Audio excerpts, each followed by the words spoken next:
Have you just started following Jesus and you're trying to figure out, what do I do now that I said, yes, I'm following Jesus? You raised a hand, you prayed a prayer, you went and got wet, whatever it was that allowed you to start following Jesus that you think helped you take your next step. I want to help you continue to take your next steps as you follow Jesus. There are some things that I wish I knew when I started following Jesus that I know now.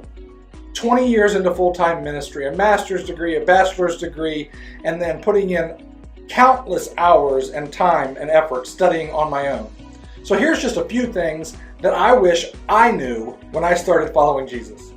First of all of us start reading in the New Testament. You probably picked up Revelation, or if somebody led you to it, maybe you went to John or James or maybe even Matthew. But what you got to realize is the New Testament, which is about all the books that we read normally when we first start following Jesus, is built on the foundation of the Old Testament. And what I mean by that is, when you think about this, we have 66 books in the Bible, and out of all these 66 books, how many were written by non-Jewish people? 2. And they were actually written by the same person, Luke, the physician. Everybody else grew up in a Jewish household, understanding and thinking in Jewish ways and Eastern ways, and because of that, they all understood certain things that have been lost to time that we just don't do. We just don't think those ways. So if I understand that the New Testament is built on the Old Testament, so much of the stuff that you read in the New Testament, there's a little letter next to a verse or down at the bottom of your Bible or something, and it points back to something in the Old Testament. That's because the person who wrote it, Matthew, Mark, Luke, and John, or maybe it's James, or maybe it's the Apostle Paul, all of them grew up going to church. They went to the synagogue. Just like your grandparents or your parents or you are now going to church, and they all learned from other Jewish rabbis. So they all took that information, and then God sort of shaped it and changed them and gave them opportunities, and they wrote it in their own words to reach a specific people group. So we've got to understand that the New Testament is built on the Old Testament. Another thing I wish that I knew early on was the difference between the Jewish mindset and the Greek mindset. So the Jewish mindset, which all of these writers were Jewish with the exception of Paul, or exception of Luke, and he actually lived in a Jewish community at this point, but all of them grew up thinking differently. So the Eastern mindset, the Jewish mindset, what they do is they think in pictures. They think in stories. They want us to understand the fullness of God, not all the spreadsheet parts about God. And then Alexander the Great comes along and he conquers the entire known world, and he has a system to get people thinking differently. And he did. You and I think very Greek or Western minded because of Alexander the Great. And we think in spreadsheets. We think in things that are measurable, that are time sensitive. Everything has to be on an organizational chart, and they have to fall into the right place. Which makes it really hard when you start reading books that are written by Jewish people or letters that are written by Jewish people, because they don't care about a timeline. They don't care about everything's falling into a spreadsheet. They don't care about systematic theology. They care about us understanding God and His fullness, that we feel it, that we know it, that we love it.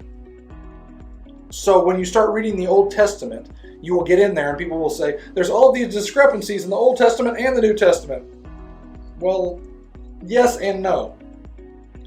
The reason yes is because it'll say this person and this story happened before this story in one gospel and after this story in another gospel.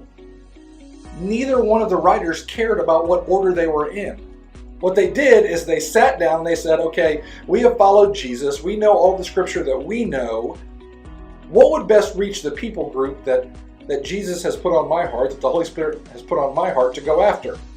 And then let's organize all of my experiences with Him, and let's share these in my letter to whoever it is that I'm writing my letter to. Think about it like this. If you were, say, a basketball player, and you were trying to reach other basketball players, you would use very athletic terms when you're talking about what Jesus did. For example, when Paul said everyone runs the race to win, but not all win. He's using this athletic information. He's using this athletic stories because he's in a place where essentially the Olympics are going on at this point, and everybody speaks that language. But if you were a biologist, you would use more biological language. You would talk about cellular reproduction and how one thing leads to the next. You would use those things to help people understand Jesus. But if you took biology into the basketball court or basketball into the biology lab, it just wouldn't make as much sense. So these guys said, okay, who's my people group? Let me find the experiences that I had with Jesus that will help them understand it best, and then let's write them all down. So sometimes, yes, they are in the wrong order from other books, but they didn't care about the wrong order. Only the Western-minded people care about the wrong order. Only people like you and me care about the wrong order. So when people say there are discrepancies, they're not really important discrepancies. They maybe aren't in the right order, but the original writers didn't care about that. And the original writers were inspired by God, and His Holy Spirit was dwelling in them just like it is in us. So is it really wrong to have it on a wrong timeline when maybe that was never their goal? I hope that these things help you understand a little bit more about how to read my Bible, how to study my Bible, how to become closer to Jesus. If you are in Greensboro, North Carolina, and you would like to join me in what's going on at Catalyst Church, you can join me at Catalyst Church in Greensboro at 10 a.m. in North Carolina, or you can go to catalystchurch.org and you can find our website. You can follow us on YouTube, Catalyst ChurchNC, or you can follow us on Facebook. But I hope that you do all that you can to grow your faith in Jesus, to get as close to Him as you possibly can. And I hope that these teachings, these little tidbits, will help you out today and as I continue to put them together for in the future. You come see me at Catalyst Church in Greensboro, North Carolina, and I'll save you a seat.